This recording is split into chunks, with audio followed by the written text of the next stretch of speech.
This video is brought to you by Squarespace. Hi everyone, my name is Dana Howl, and today I have some extremely exciting news for you. Myself, along with 4 other painters you might know, have been selected by the Army Painter to help test and develop new paints for the Army Painter's speed paint range. And in this video, I'm going to give you as much information as I can about that process, including showing you the 42 new prototype colors they sent me, giving you my honest opinions on the range so far, and at the end of the video, I'll be telling you how you can help develop this paint line along with us. However, if you don't want to sit through an entire video about speed paints and you just want to check out the new colors, feel free to check out my website over at howlcorp.com/speedpaint. Also, just a quick disclaimer, this is not a review of this product. Obviously, I'm quite biased in this situation, but also I'd like to say I am not a full-time employee of the Army Painter now or anything. They paid me a one-time consultancy fee to help them improve their paint line, and they also want me to come up with 10 new colors to add to the range, which I'm hoping you, the viewers, can help me with along the way. With all those disclaimers out of the way, let's do a quick overview of what these paints are, as well as my current up-to-date thoughts on their strengths and weaknesses.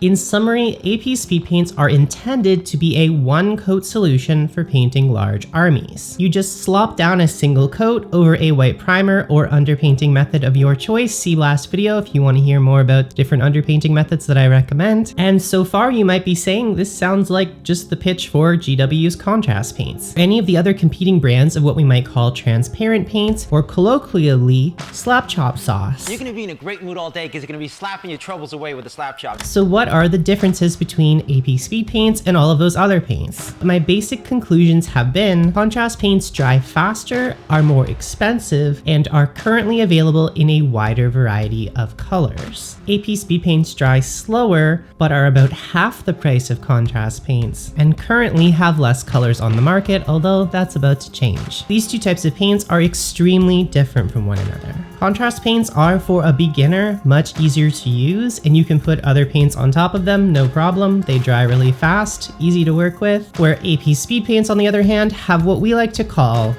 the reactivation issue.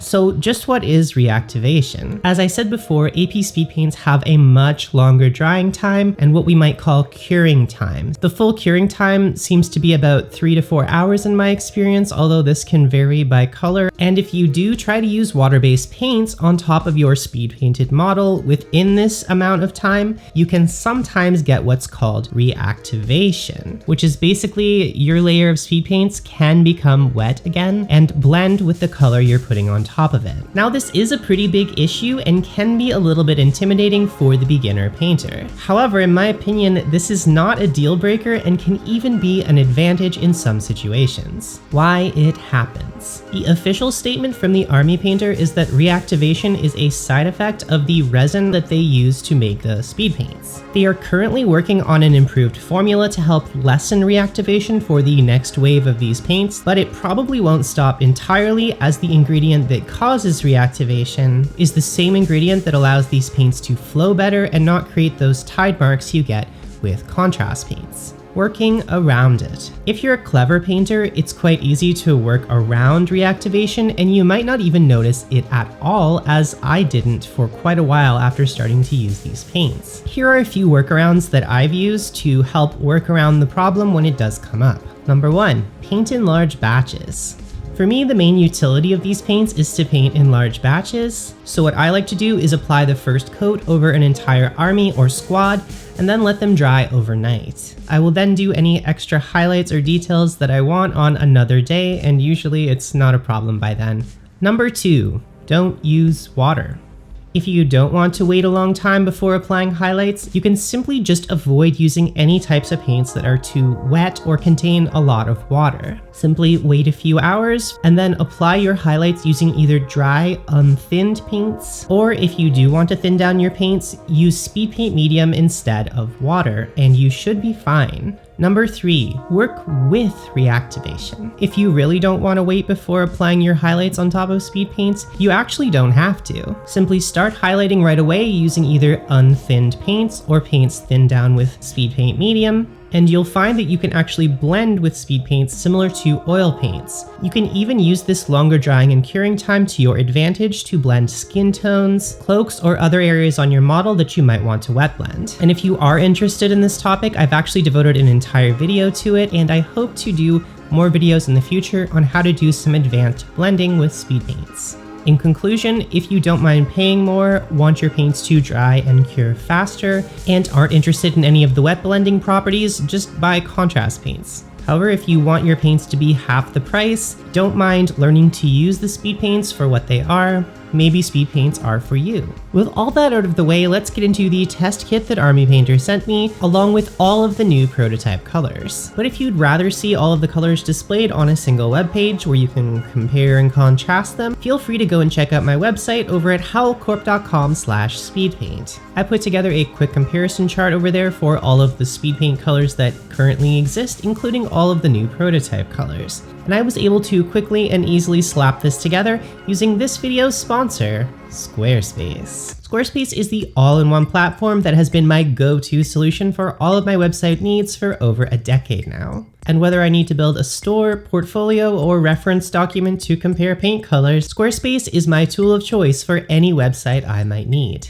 as it's extremely easy and intuitive to use, and even easier to add on to. For instance, all I had to do when building a reference document for every speed paint in existence was to select a template, drag in all of the photos that I wanted to use, make any final adjustments that I want to make, and kablamo, it's done. This month I also realized I could hook up a print-on-demand service to my Squarespace website using the built-in store plugins, so now I have my first two pieces of merchandise available over at howlcorp.com/store. And it took me maybe an hour to set all of this up. The store and the print-on-demand service, it took me a bit longer to design the merch, but it was pretty easy to set it up. So whether you need a store, a portfolio, or a place to put all of your hobby reference documents, I would urge you to go and check out squarespace.com today for a free trial. And when you're ready to take your website live, go to squarespace.com/DanaHowell for 10% off your first purchase of a website or domain. Once I agreed to Army Painter's contract to help improve their paints overall, they sent me a huge box of supplies.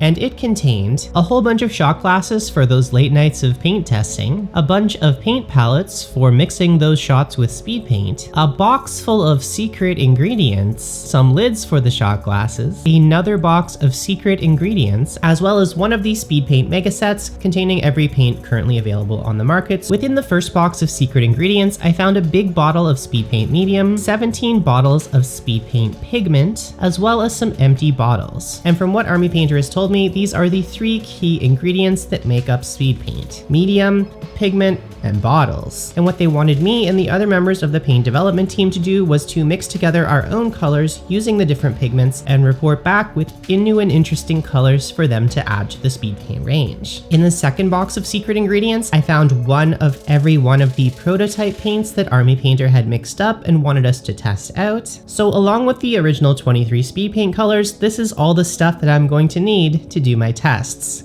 To get started, I needed to create swatches of all of these colors. These bases are from Star Wars Legion and are relatively cheap and easy to get in my area, so I just bought as many as I could, primed them all in white, and applied a single speed paint color to each one. I then used some blue tack to fasten these swatches to the top of each of the bottles so I knew what was what. And this all took quite a while, but I think it was really worth the effort. Before we go through each color in extreme detail, let's talk about some overall impressions that I had of these prototype paints. Number one, these are prototypes, not final colors, so they will be doing some adjustments to make sure each one is differentiated from the other ones before these go through to print. This is one of the main things I think they wanted our feedback on, and if you, the viewer, have some feedback on any of these colors, feel free to let me know down in the comments and I will take that information and let them know. Number two, these prototypes use the same speed paint medium as the original paints, not any sort of improved formula. From what they have told me, they are working on an improved formula, but for now they just wanted our feedback on the colors. Number 3, these paints use a different set of pigments from the original paint. I am not sure what pigments were used for the original speed paints, but I have been told that this set uses an all new set of 17 pigments, which they have sent me and I've been experimenting with to create new colors. Also interesting to note is that a few of the new prototype colors are single pigment paints, such as one of the magentas, one of the oranges, and one of the blues, I think. Overall, I found that these prototype speed paints were a lot more consistent than the original range of paints, with none of them being as thick or gloopy as some of those original speed paints that I didn't like. And without further ado, let's get into each one of these paints in detail.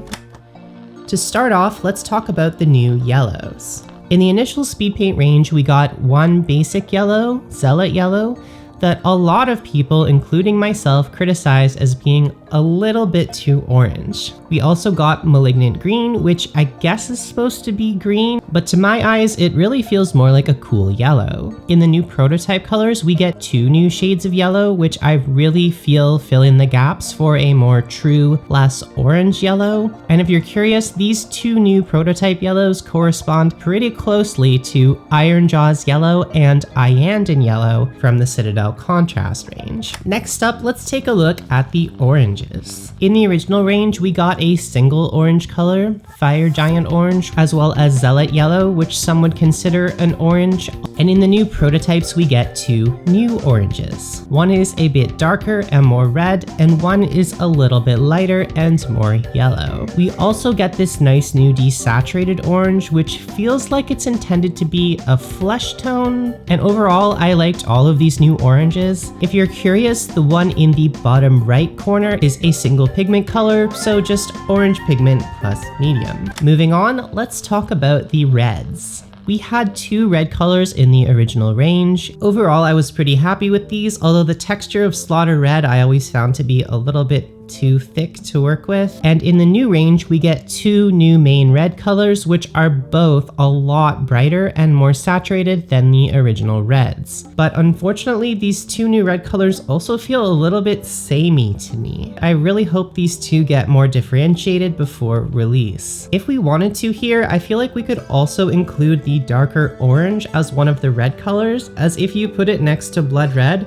it's pretty similar. Next up, let's get to one of the most exciting parts of these prototype paints, the magentas and purples. In the original range, we got a single magenta called Purple Alchemy and a single purple called Hive Dweller Purple. And no matter how much I shake either of these paints, they both still come out quite gloopy to me. And I assume this is a pigment issue. However, I am glad to report this seems to be fixed in the new line of speed paint prototypes, as none of the purples and magentas have this issue. We get 3 new magenta colors in this range, all of which are improvements on the original, although again, there's an issue here where 2 of the new magentas look a little bit too similar to each other and a little bit too similar to the original Purple Alchemy. The single pigment magenta here, the really bright one, is easily the standout, and I think this could be my new favorite magenta going forward. For the purples, we get 4 new colors, all of which are an improvement on the original, which is a pretty low bar. That was my least favorite color in the original range, and I especially like the really saturated one you can see in the lower left corner. But if you compare the desaturated purples to the desaturated magentas, again, we're seeing this issue where a lot of these colors are looking way too similar to each other for my liking. Next up, let's talk about the blues. In the original range, we got 3 different blue colors. In the new range, we get 4 new blues. All of these new blues performed pretty well in my experience. They were easy to apply. I like the colors, but once again, many of these feel way too close to one another, with 2 of the new blues being almost exact copies of the original High Lord Blue and Magic Blue. And while we're in here, let's examine the blue grays. In the original range, we had a single blue gray, Runic Gray, which I always quite liked. And in the new range of prototypes, we get 2 more of these. One of which is like a lighter version of Runic Gray, and the other one is more like a darker version of Runic Gray. Both of these colors have quite a lot of utility in my opinion, and I could see myself using both of them quite a lot.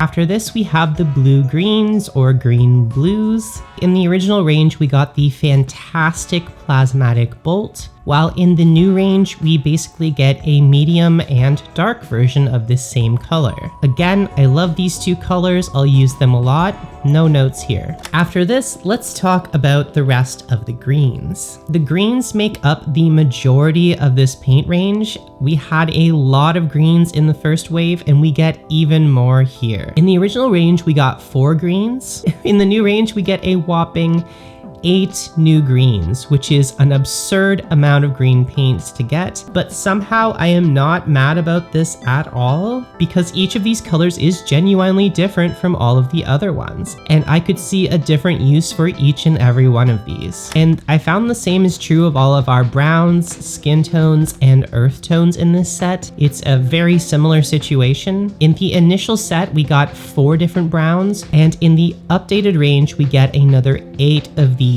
earth tones. Each one slightly different than the others, and a lot of them would make great skin tones. Speaking of skin tones, if we add in the 3 Caucasian skin tones, one of which is from the original set, 2 of which are from the new set, we have a total of 13 potential skin tones to work with in this set, which is a really exciting prospect. You could do lots of potential mixing and matching here, and I'm really excited to start painting flesh tones with these. Finally, let's talk about the grays, blacks, and whites in this set. In the original set, we had 1 white, 1 gray, and 1 black. Honestly, the gray and the black feel pretty interchangeable to me in terms of how dark they are. Regardless, I'm a fan of all of these, and I've used all of them quite a lot so far. With the new prototypes, we get 3 new variations on these colors: a slightly cooler white, a slightly more violet gray, and I'm not sure what's going on with this 3rd one, but it looks like the same color as Grim Black to me. Personally, I'd prefer they just make a darker black to fill this slot, but that's just me.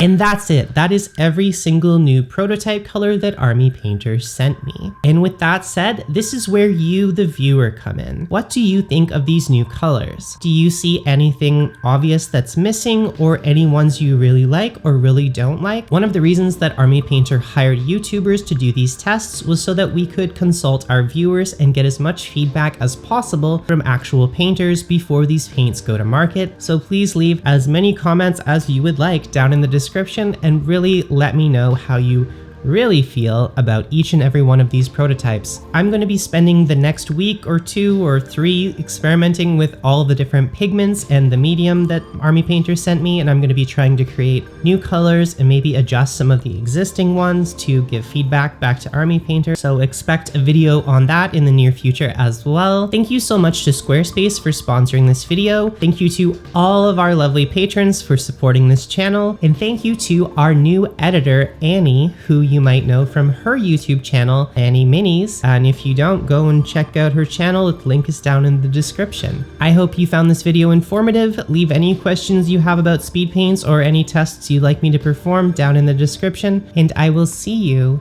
in the next video.